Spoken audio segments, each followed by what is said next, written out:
Understanding emotional flooding. Why you overreact and how to stop emotional overreactions.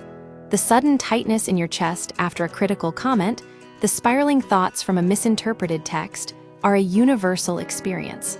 Instead of viewing these moments as personal failings, it's crucial to understand they are often a direct result of your nervous system operating as designed. This phenomenon, known as emotional flooding, isn't a character flaw. It's a physiological response rooted in survival mechanisms. What is emotional flooding?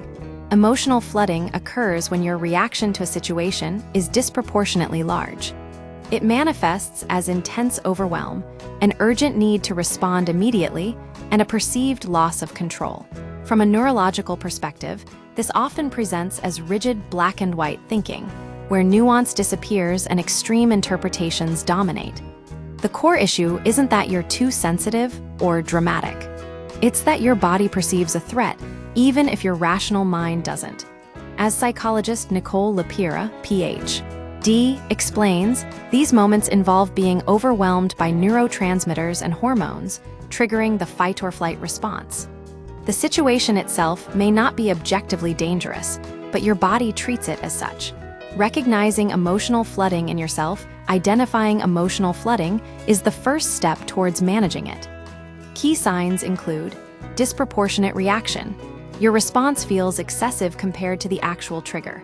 Emotional urgency. The situation feels critical, leaving you with a sense that you must react immediately. Black and white thinking. Catastrophizing, assuming the worst, or failing to see alternative perspectives. Inability to choose, despite recognizing the overreaction, feeling powerless to stop it. It's important to note that flooding doesn't always appear as an outward explosion. Some individuals experience paralysis, an inability to assert themselves, or an avoidance of necessary action. Both overreactions and underreactions can be forms of emotional flooding. Why does this happen? The roots in childhood. These patterns often stem from early life experiences. The nervous system adapts to unpredictable environments by developing protective mechanisms. When a child faces chronic instability or threat, their brain learns to react intensely to perceived dangers, even if those dangers are no longer present in adulthood. In essence, your body is reliving past emotional experiences, flooding you with feelings that limit your present moment choices. What once made sense in a chaotic childhood now drives disproportionate responses in everyday situations. Breaking the cycle. How to manage emotional flooding. Lapira suggests a straightforward yet effective strategy. Pause before reacting. The instant you recognize familiar patterns, resist immediate action. The goal is to interrupt the automatic response cycle. Drop into your body, shift your focus to physical sensations. Ask yourself, what am I feeling in my body right now?